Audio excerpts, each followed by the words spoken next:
Vivimos en tiempos inciertos, donde los desastres naturales, el crimen, la violencia y las epidemias van en aumento.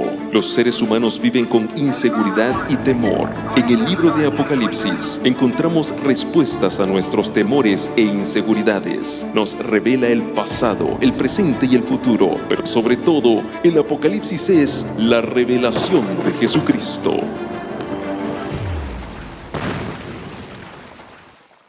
Hola, apreciados hermanos, amigos, quiero enviar un saludo muy especial a aquellos que nos están viendo por este canal de televisión y también a aquellos que nos están siguiendo por diferentes redes sociales y por supuesto esta linda gente que está con nosotros aquí en Fort Worth, Texas. Sean bienvenidos a esta serie titulada Descubriendo los símbolos del Apocalipsis. Déjame decirte una cosa, tú que estás en tu hogar y también ustedes que están aquí. Yo no sé ustedes, pero yo ya siento la presencia de Dios en este lugar. El nombre del Señor ha sido alabado por medio del canto. La oración nos ha elevado al trono de la gracia. Ahora vamos a recibir la palabra del Señor, el mensaje del Señor. Y el mensaje para esta ocasión se titula El Milenio.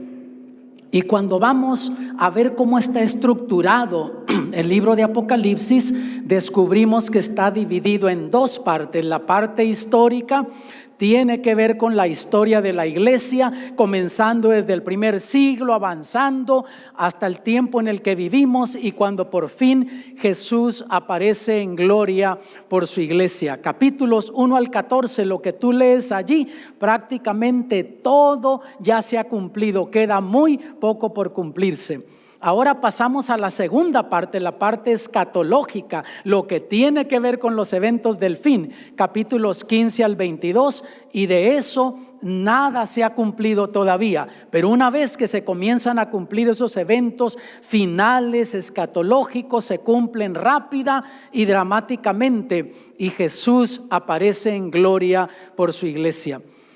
En esta ocasión nos toca estudiar la tercera división de la parte escatológica, que es el mensaje del milenio. Y el mensaje está comenzando con el capítulo 19, versículo 11, y se extiende hasta el capítulo 21, versículo 8.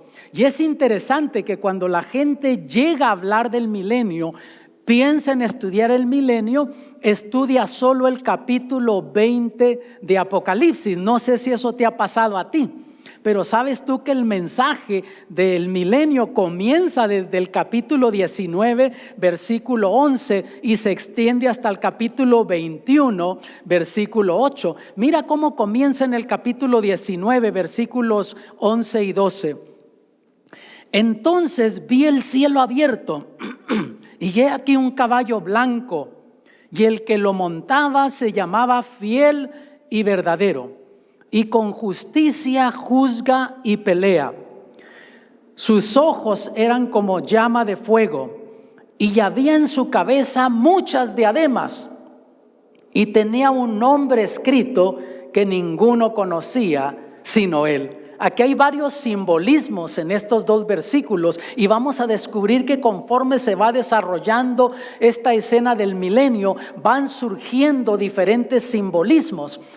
Por ejemplo, nota que se le llama el fiel y verdadero y monta un caballo blanco.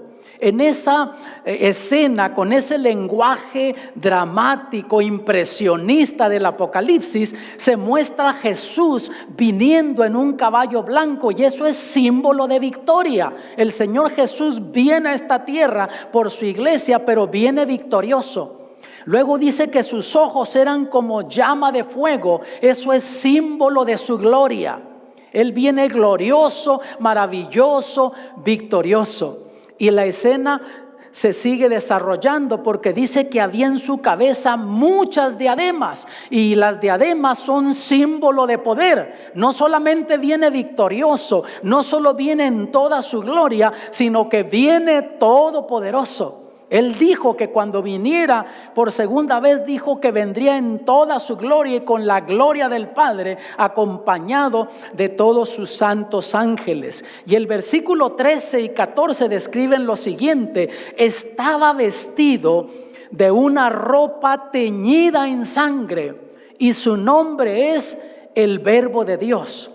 Y los ejércitos celestiales, vestidos de lino finísimo, blanco y limpio, le seguían en caballos blancos. ¿Qué te parece, mi hermano, que nos estás viendo desde tu hogar? Cómo se va desarrollando esta escena apocalíptica, esta escena de cuando Jesús aparece, viene en gloria por su iglesia. Vamos a analizar estos simbolismos que están en estos versículos. Noten que estaba vestido de una ropa teñida en sangre. Es símbolo de su sacrificio. Es cierto, viene glorioso, viene todopoderoso, viene victorioso, pero con todo, con esta escena, con ese simbolismo de esa ropa teñida en sangre, nos recuerda lo que le costó al cielo darnos esperanza de salvación. El precio que Jesús tuvo que pagar para que tú puedas tener esperanza de vida eterna. Y sabes que por la eternidad nos va a seguir recordando esta escena, esa vestidura teñida en sangre de lo que Jesús hizo por nosotros en la cruz. Y nota que dice que es el Verbo de Dios. Y cuando tú vas al libro de Juan capítulo 1 versículo 1, ahí dice: en el principio era el Verbo, y el Verbo estaba con Dios, y el Verbo era Dios. Está hablando de Jesús y se le identifica con el Verbo. Y luego pasas a los siguientes versículos y por fin dice que sin Él nada de lo que es hecho fue hecho. Notas, quiere decir que Jesús participó en la creación, pero también participó en la redención. Él murió por nosotros en la cruz. Por lo tanto, al ser el Verbo de Dios, es un símbolo de su poder creador y también de su poder redentor. Y los ejércitos celestiales le seguían en caballos blancos, una vez mostrando la victoria, cómo viene victorioso el Señor Jesús, acompañado de todos sus santos ángeles. Y luego el versículo 15 dice: y de su boca sale una espada aguda para herir con ella a las naciones. Y él la regirá con vara de hierro, y él pisa el lagar del vino, del furor y de la ira del Dios Todopoderoso. Aquí también hay otros simbolismos. Para comenzar, noten que de su boca sale una espada aguda. Y cuando tú vas a la Biblia, ahí mismo descubres que esa espada es la palabra de Dios. Por ejemplo, en Hebreos 4 dice que es una espada de dos filos, penetrante. Quiere decir que ese día, cuando Jesús viene glorioso, la gente será juzgada por la palabra de Dios, o sea, por lo que conoció. Dios no te va a juzgar por algo que no conociste, pero si tú conociste la verdad de Dios y insististe en ir en contra de eso, el Señor te va a juzgar por lo que tú conociste. Y entonces dice que él pisa el lagar del vino, del furor, de la ira de Dios. O sea, en su venida traerá sus juicios y destrucción total a los rebeldes, los que fueron rebeldes a su verdad. Y si recuerdas, cuando estudiamos el mensaje del gran conflicto entre el bien y el mal, en el capítulo 14 concluye ese conflicto con Jesús viniendo en gloria por su iglesia, y dice que trae una hoz y el trigo ya está listo. Es el pueblo de Dios que se preparó. Pero entonces también dice que las uvas son echadas en el lagar de la ira de Dios, y es un símbolo de los que se pierden. Y el versículo 16 dice: y en su vestidura y en su muslo tiene escrito este nombre: Rey de Reyes y Señor de Señores. Notas, esta segunda vez ya no viene a esta tierra como vino la primera vez, que nació en un humilde pesebre de Belén. Ahora viene con toda su gloria, viene victorioso, viene poderoso, y viene como Rey de Reyes y Señor de Señores.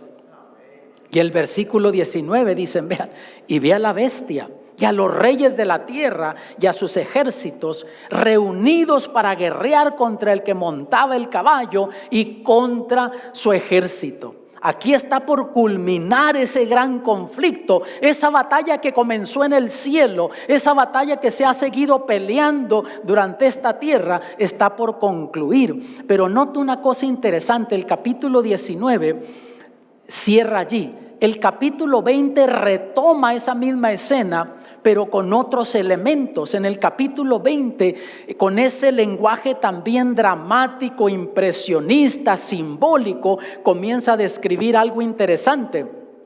Mira los versículos 1 al 3. Y vi a un ángel que descendía del cielo con la llave del abismo y una gran cadena en su mano. Y prendió al dragón, la serpiente antigua, que es el diablo y Satanás, y lo ató por 1000 años y lo arrojó al abismo y lo encerró y puso su sello sobre él para que no engañe más a las naciones hasta que fuesen cumplidos 1000 años. Y después de esto debe ser desatado por un poco de tiempo. Qué interesante aquí el lenguaje que se utiliza, notas, y es un tipo, diríamos, de lenguaje dramático también, un lenguaje impresionista, pero también es una expresión idiomática. Dice que ata al diablo, pero amados, el diablo es espíritu, no puede ser atado con una grande cadena. Y sabes que tú y yo utilizamos en nuestra vida diaria muchas veces expresiones idiomáticas, nada más que a veces no estamos conscientes de eso. Te pongo un ejemplo.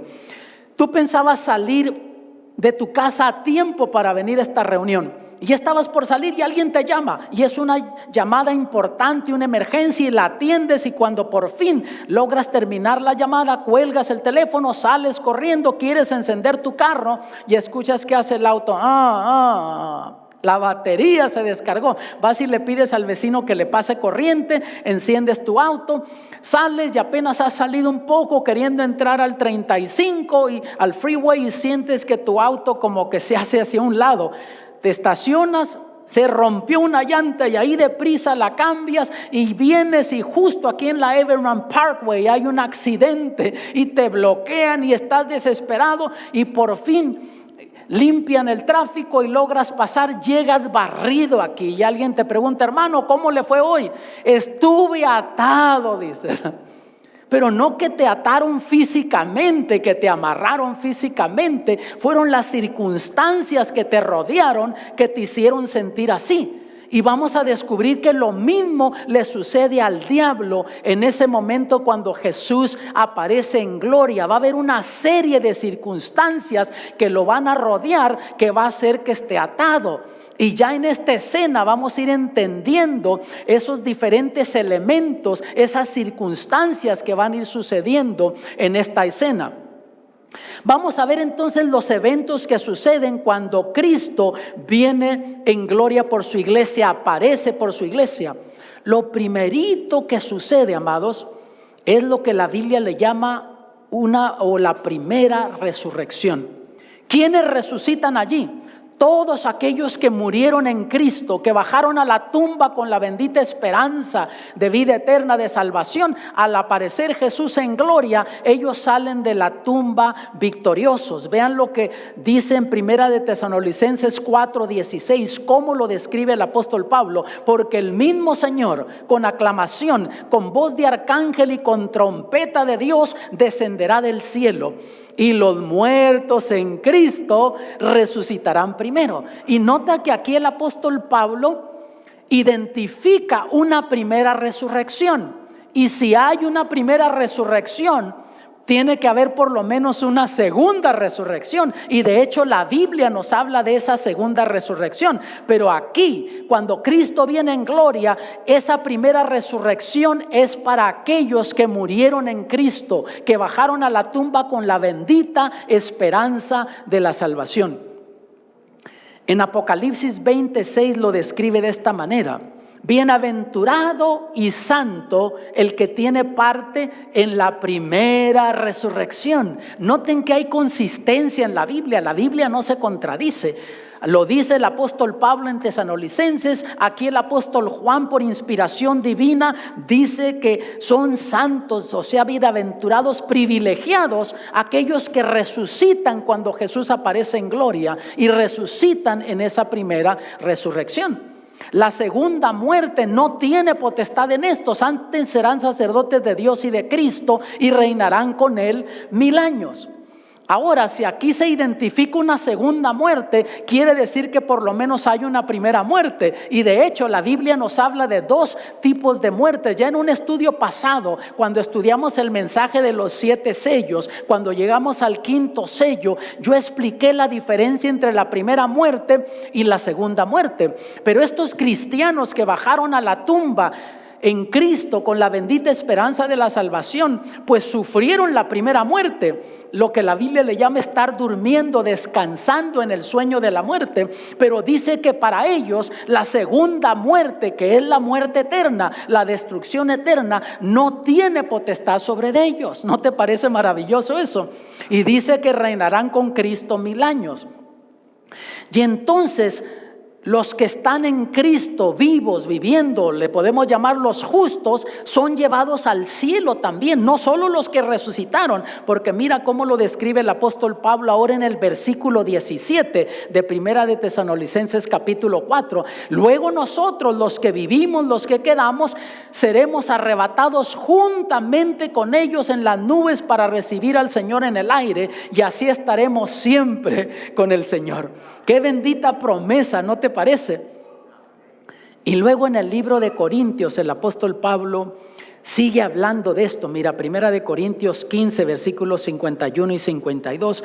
He aquí os digo un misterio: todos ciertamente no dormiremos, mas todos seremos transformados. ¿Qué está diciendo el apóstol Pablo? Que cuando Cristo venga, no todos los cristianos vamos a estar muertos. Unos van a estar muertos, otros vamos a estar vivos, pero dice que todos seremos transformados. Y él explica, noten, en un momento, en un abrir de ojo, a la final trompeta, porque será tocado la trompeta y los muertos serán levantados sin corrupción y nosotros seremos transformados. Oye, mi amado, si esto no te entusiasma en la vida cristiana, no sé qué te puede entusiasmar.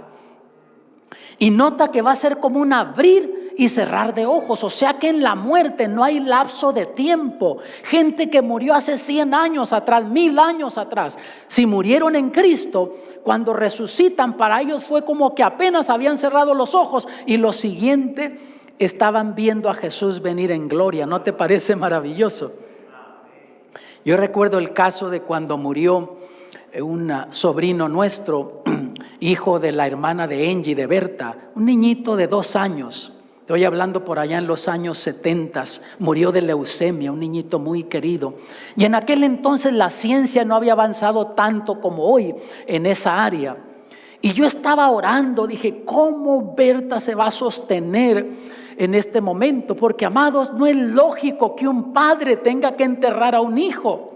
Se espera que los hijos han de enterrar a los padres, pero cuando un padre se ve confrontado con esa realidad, humanamente no te puedes sostener. Solo el poder de Dios puede sostener a una persona en una situación así, y solo estas promesas bíblicas pueden ayudar a la persona a encontrar esperanza. Y yo estaba observando y recuerdo en ese momento cuando estaban por bajar el ataúd, ella se acercó, miró ese cuerpecito y le dijo, hijo, te veo en la mañana de la resurrección. Y sabes, amado, es una promesa, una esperanza. Si la muerte te ha arrancado de tus manos a seres queridos, pronto Cristo vendrá, podrá reclamar esta hermosa promesa de ver a tus seres amados.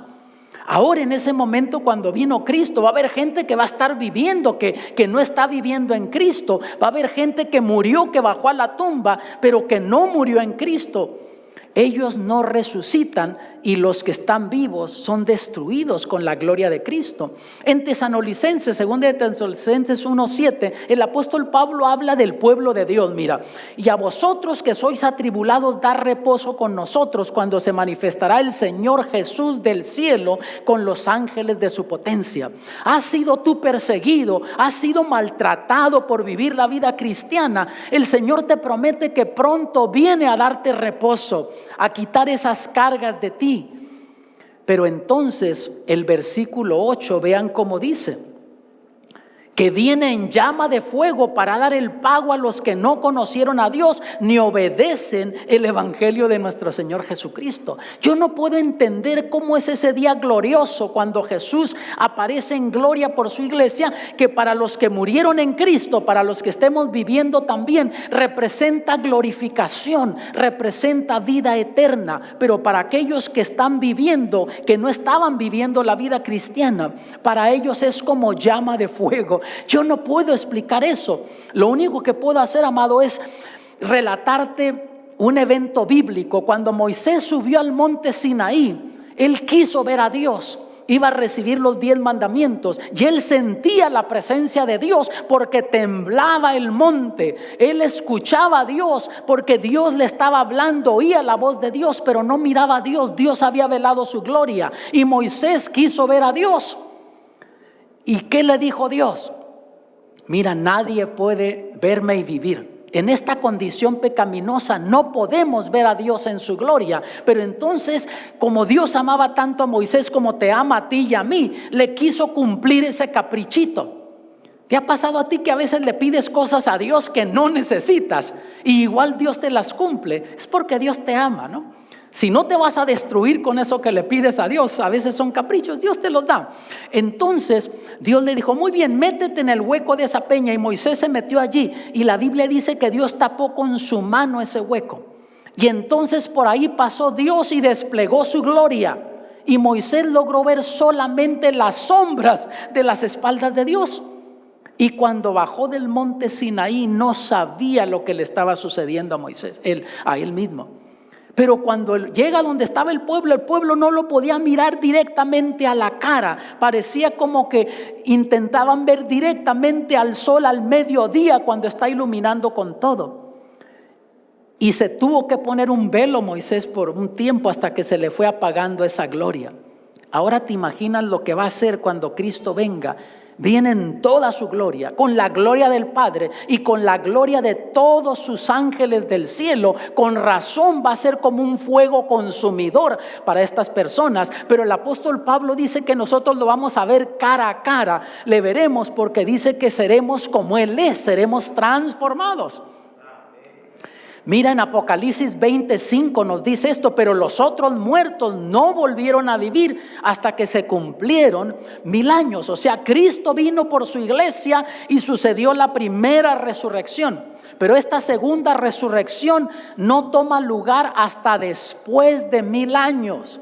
Pero en ese momento, cuando Cristo vino, es cuando comienza el conteo de ese milenio que se menciona allí.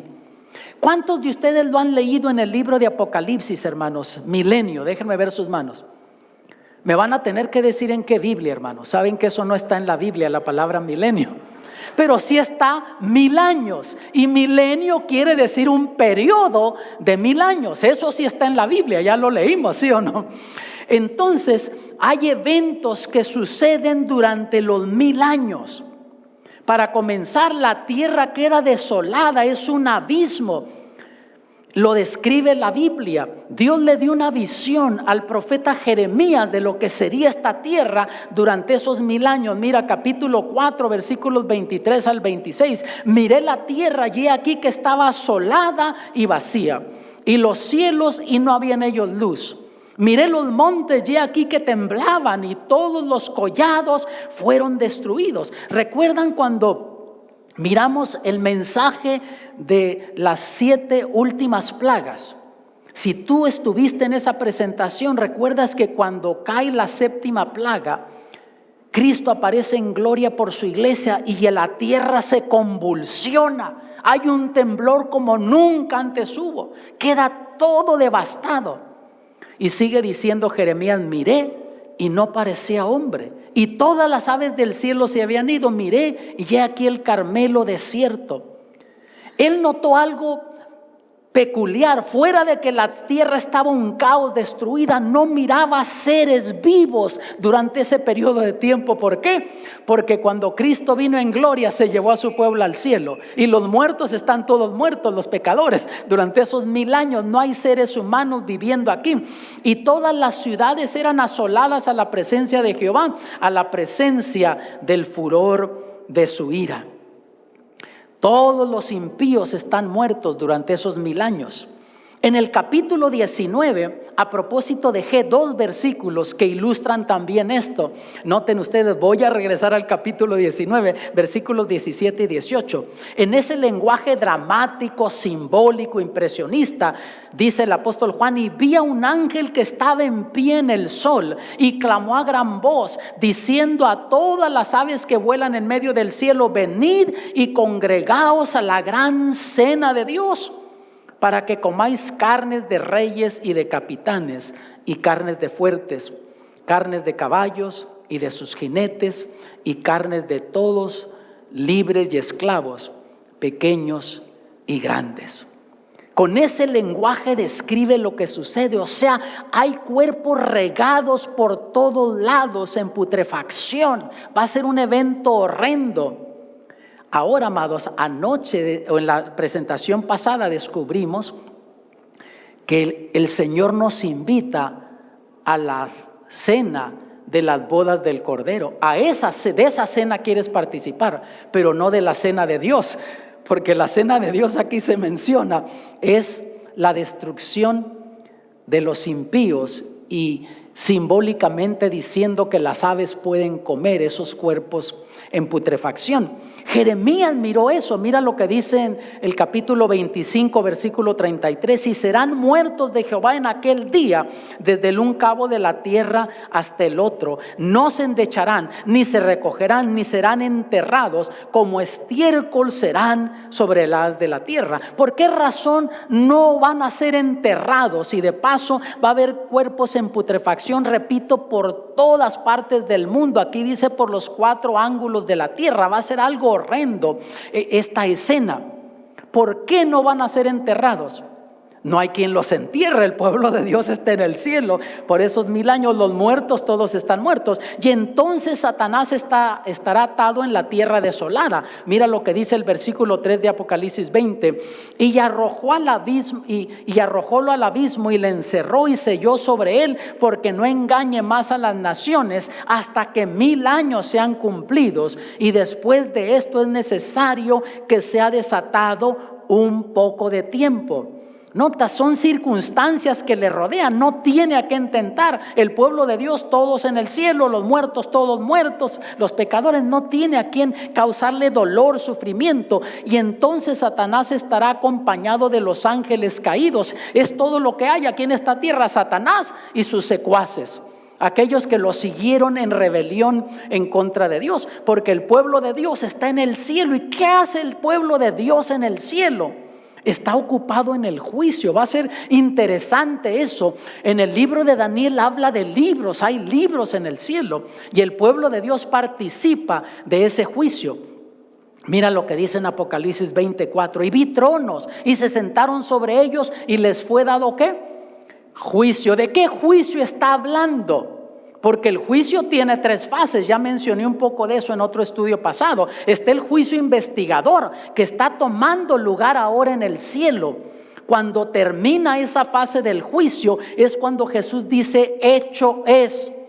Y sale del santuario celestial. Se cerró la gracia, el destino eterno de cada quien quedó sellado, y Jesús viene por su iglesia. El pueblo de Dios participa de la segunda etapa del juicio, que es el juicio registrador. Y luego viene una tercera etapa después de los 1000 años, que es el juicio ejecutador, donde se ejecuta la sentencia por el pecado.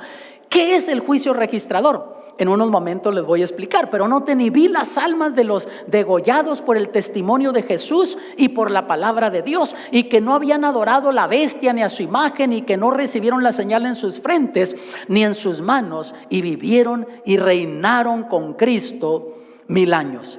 Y nota, aquí se usa de nuevo el simbolismo de las almas de los degollados. Cuando estudiamos el mensaje de los sellos y estudiamos el 5º sello, explicamos que esas almas que están clamando debajo del altar es un simbolismo de todos los cristianos que murieron por Cristo. Y dicen: ¿hasta cuándo, Señor, no venga nuestra sangre? Y Él les dice: espérense un poquito. El Señor dice: ya voy a tomar manos en el asunto. Esto no va a quedar impune. Espérense un poquito. Y aquí se menciona que estos cristianos que murieron por Cristo están en el cielo ya, porque resucitaron. El Señor los llevó al cielo en esa primera resurrección.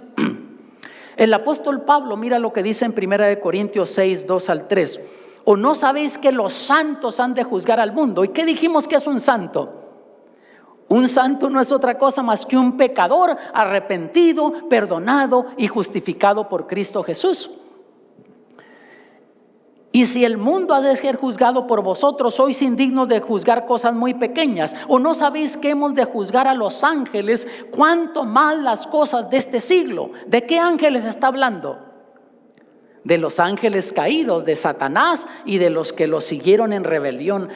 Y nota, el cielo va a ser, esos 1000 años van a ser maravillosos. Hay gente que pinta el cielo como un lugar donde la gente anda flotando en una nube, tocando un arpa y no sabe lo que está sucediendo. Cuando yo escucho este tipo de descripción, ni ganas me dan de ir al cielo, hermanos, pero va a ser maravilloso. Ponte a pensar que tú llegas al cielo y el hermano Pedro Aureola, el primer anciano de iglesia, que decía, si alguien se va a salvar va a ser este hermano, porque se la pasaba censurando a don Raimundo y todo el mundo.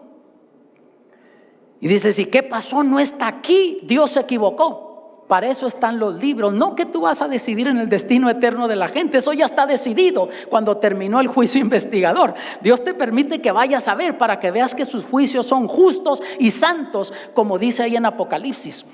Y tú vas a ver, es cierto, era bien santito el hermano, pero luego sigues leyendo y en la iglesia era un angelito, en su casa era un demonio, maltrataba a su esposa, a sus hijos.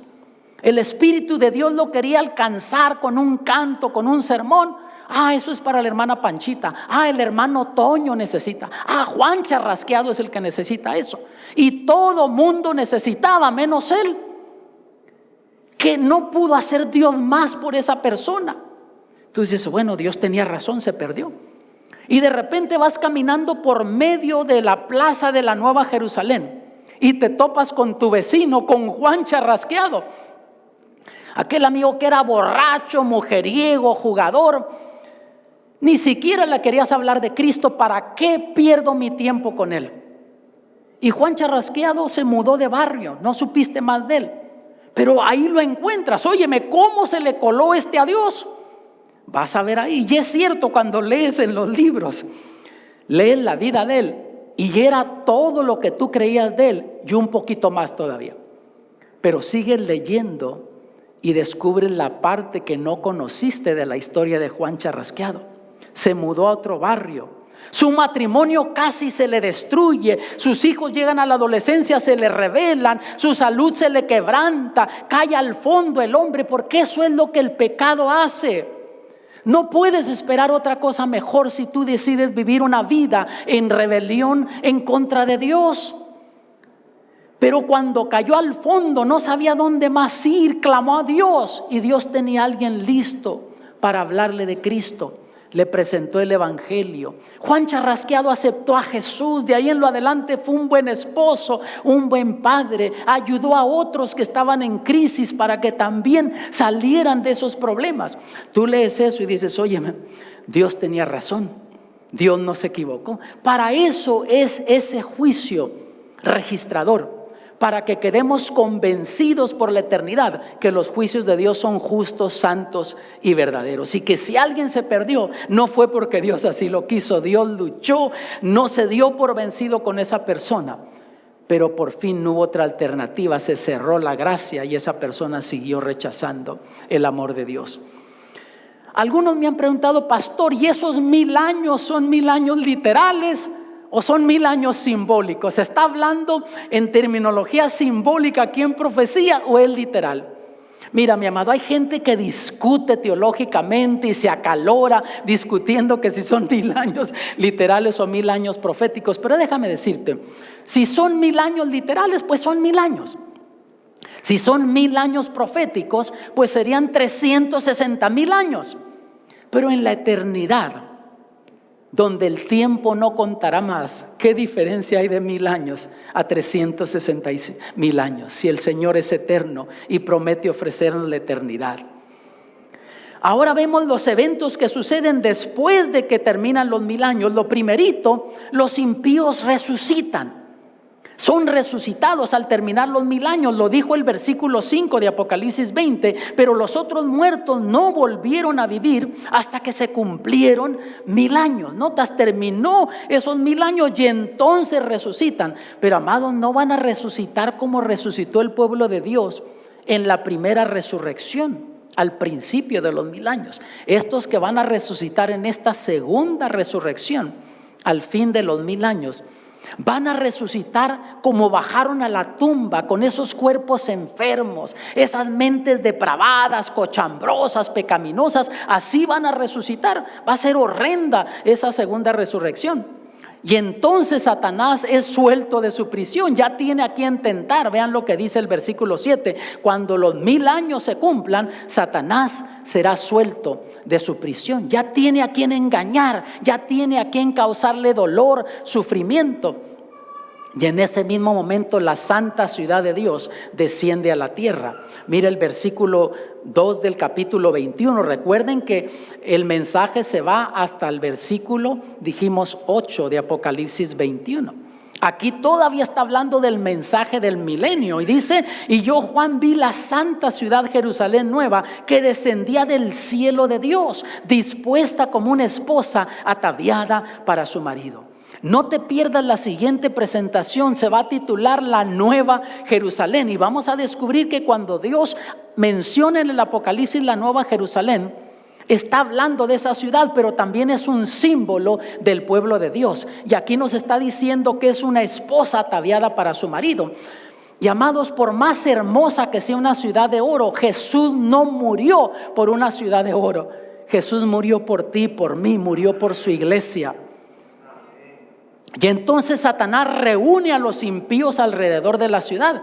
Y esto parece como una película de ciencia ficción, pero es real. Dios lo muestra en el Apocalipsis.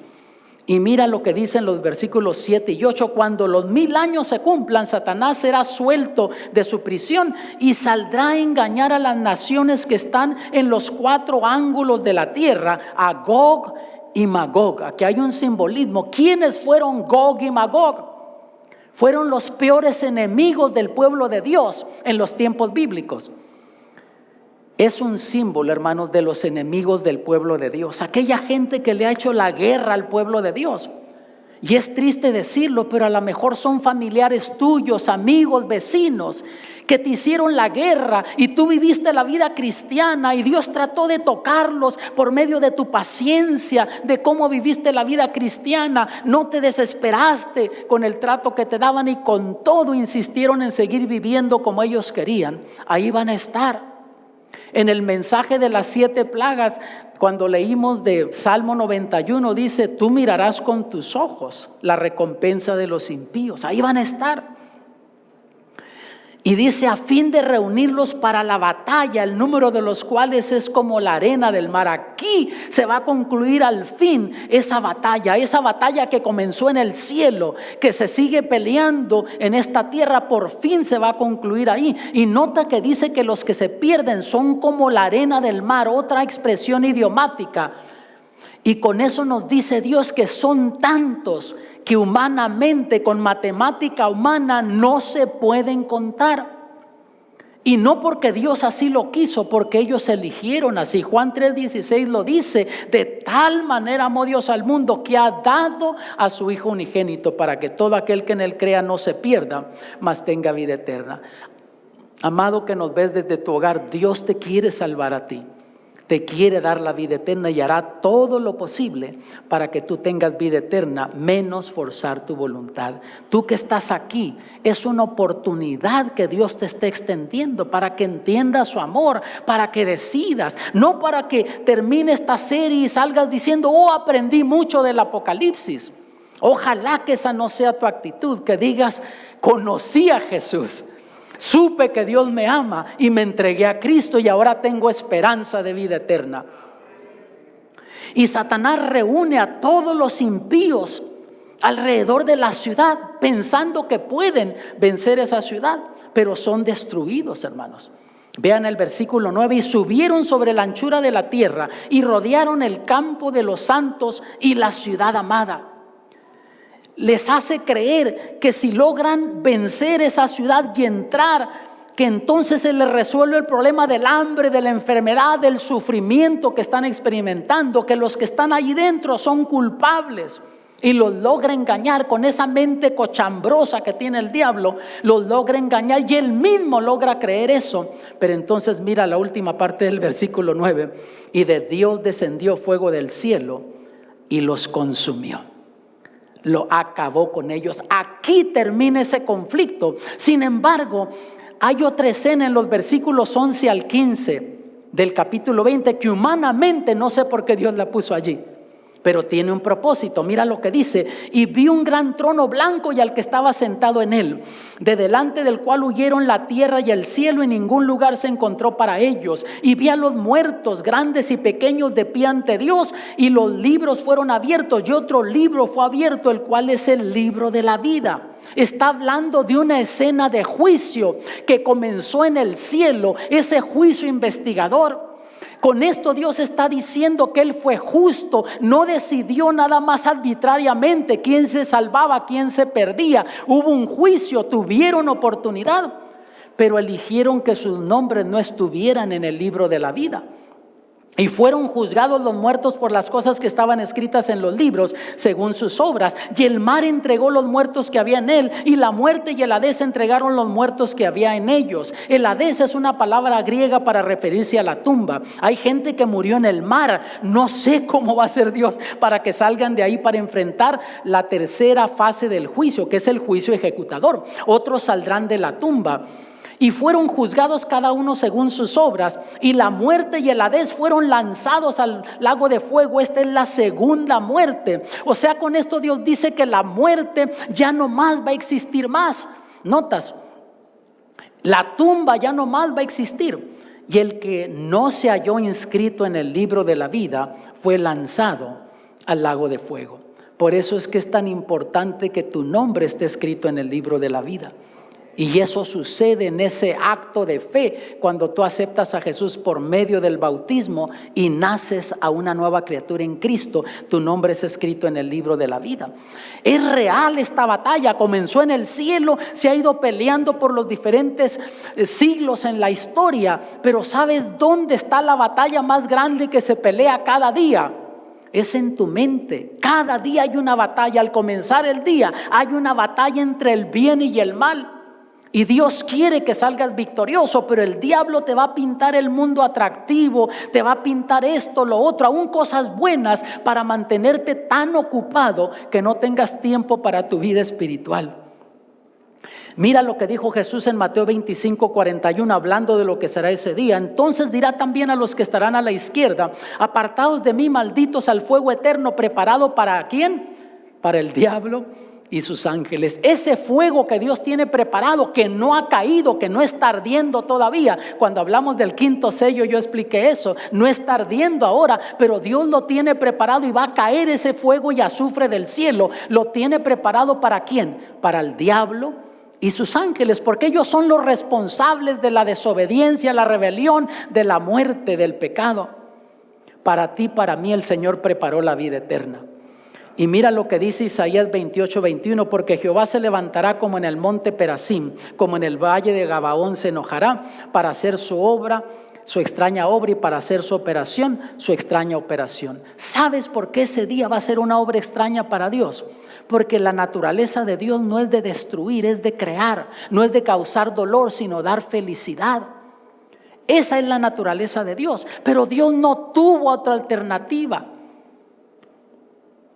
Y entonces Dios va a crear una nueva tierra. La Biblia lo dice. En 2 de Pedro 3:13 dice: bien que esperamos cielos nuevos y tierra nueva, según sus promesas, en los cuales mora la justicia. Y al hablar de cielo habla de la atmósfera. Y nuestra tierra pues ya está contaminada, hermanos. Ya gime nuestra tierra, dice la Biblia. Ya está enferma nuestra tierra. Y el Señor la va a crear a la condición a la que se encontraba antes de que entrara el pecado. Y en el capítulo 21, del versículo 13 en lo adelante, comienza a concluir el mensaje del milenio. Mira lo que dice versículos 3 al 5. Y oí una gran voz del cielo que decía: he aquí el tabernáculo de Dios con los hombres, y limpiará Dios toda lágrima de los ojos de ellos. ¿No te parece maravillosa esta promesa? Por mejor que vivas, tarde o temprano el dolor y el sufrimiento toca la puerta de tu vida y te arranca lágrimas amargas. A la mejor ahora tú estás sufriendo, estás llorando porque no sabes cómo resolver una situación en tu vida. Pero pronto esto terminará y ya no más habrá lágrimas, ya no más habrá llanto. Y la muerte no será más, y no habrá más llanto, ni clamor, ni dolor. La muerte ya no te va a poder arrancar a tus seres queridos, porque las primeras cosas son pasadas. Y el que estaba sentado en el trono dijo: he aquí yo hago nuevas todas las cosas. Y me dijo: escribe, porque estas palabras son fieles y verdaderas. Y aquí Dios está comprometiendo su nombre. Y en esta serie, ojalá que se te haya quedado grabado eso, que cada vez que Dios compromete su nombre, tú puedes tener la certeza que eso se va a cumplir. Te lo promete un ser humano, por mejores intenciones que tenga, no siempre tiene la habilidad de cumplirte lo que te promete. Pero cuando Dios compromete su nombre y te promete algo, sabes que eso se va a cumplir. Y en el versículo 6, mira cómo dice: y él me dijo: hecho está. Yo soy el alfa y el omega, el principio y el fin. ¿Recuerdan que en el mensaje de las 7 plagas yo dije que 3 veces el Señor Jesús utiliza esta terminología: hecho es, consumado es? La primera vez fue cuando murió por nosotros en la cruz. El diablo había usurpado el dominio de esta tierra, y el Señor Jesús bajó del cielo y se humanizó. Vivió para darnos ejemplo y por fin murió en la cruz para darnos esperanza de vida eterna. Y cuando murió en la cruz, cuando dijo consumado es, allí nos garantizó la vida eterna. La segunda vez, cuando termina el juicio investigador y sale del santuario celestial, se llena de humo y nadie puede entrar ahí. ¿Y qué dice? Hecho es. El destino de cada quien ya quedó definido allí. Y esta es la tercera vez cuando concluye esa batalla entre el bien y el mal al fin de los 1000 años. Hecho está. Destruyó al responsable del pecado y a los que eligieron en quedarse con él. Amado, el diablo es mal patrón. Tú eliges servirle, sigues las insinuaciones de él y aparentemente te va bien en la vida, pero tarde o temprano el diablo te va a pagar mal. Va a destruir tu matrimonio, tu hogar, tu familia, tu salud, y por fin quiere destruirte eternamente. Hecho está, yo soy el alfa y el omega, el principio y el fin. Al que tuviere sed, yo le daré gratuitamente de la fuente del agua de la vida. Notas, el Señor te está ofreciendo todavía. Y en el versículo 7 dice: el que venciere poseerá todas las cosas, y yo seré su Dios, y él será mi hijo. Notas, todas esas promesas del Apocalipsis son para ti, están allí para que tú eches mano de ellas, que las reclames, esas lindas promesas. Pero es para el que venza, el que salga victorioso. Por eso Jesús dijo: el que perseverare hasta el fin, ese será salvo. Y la victoria ya está garantizada, amados, porque en Apocalipsis 12:11 el Señor Jesús dice: estos le han vencido por medio de la sangre del Cordero. Ahí está la victoria. Cada mañana tú tienes que ir al pie de la cruz, someter tu voluntad al Señor Jesús, pedir poder para vivir una vida victoriosa esas 24 horas. Y el versículo 8 concluye el mensaje, dice: pero los cobardes y incrédulos, los abominables y homicidas, los fornicarios y hechiceros, los idólatras y todos los mentirosos tendrán su parte en el lago que arde con fuego y azufre, que es la muerte segunda. Pero eso el Señor no lo planeó para ti, amado. Ojalá que te lleves este mensaje en esta ocasión. He aquí el tabernáculo de Dios con los hombres, y Él limpiará, y limpiará Dios toda lágrima de los ojos de ellos. Dios va a morar con nosotros. No solamente va a decir, ya le resolví el problema y arréglense la hora como puedan. Él ha decidido ya hacer su trono con esta humanidad, y yo no puedo entender a Dios y su amor. Imagínate, este mundo rebelde, en todo su vasto universo, solo este mundo fue quien se rebeló en contra de Dios, y que por la eternidad Él decida hacer su trono con nosotros. Eso es amor, hermanos. Entonces responderás tú al amor de Dios. Yo quiero orar por ti, hermano y hermana. Deseas que ore por ti para que estas promesas se mantengan frescas en tu mente, vibrando en ti. Que no te descuides, porque esta batalla es real y el diablo a veces nos distrae. Que perseguimos esto y lo otro en la vida, y cuando menos pensamos nos descuidamos espiritualmente, amados. Y el diablo quiere tomar ventaja de esos momentos. Dios quiere que estemos velando. En Apocalipsis dice, estás velando porque no sabes a la hora que viene el Señor. Y dice que vendrá como ladrón cuando la gente menos lo espera. Tú que estás en tu hogar, yo quiero también orar por ti, para que allá donde estás puedas decidir servir al Señor, hacer un compromiso de rendirle la autoridad de tu voluntad al Señor. Yo no sé tú, pero yo le pido al Señor, Señor, quita de mi vida lo que me tengas que quitar. Te doy la autoridad de mi voluntad, por más doloroso que sea, pero quítalo. Pero sálvame y salva a mis hijos. ¿Quieres que ore por ti? Padre celestial, en estos momentos venimos a ti porque eres nuestra única esperanza. Padre, estas promesas nos hacen vibrar en nuestro corazón, querer ya que llegue ese día, cuando ya no haya más sufrimiento y dolor. Mientras ese día llega, ayúdanos a cada día salir victoriosos, ir al pie de la cruz, entregar nuestra vida a Cristo y recibir el poder de tu Santo Espíritu, porque te lo pedimos en el nombre de Jesús. Amén. Ya pertenezco a Cristo.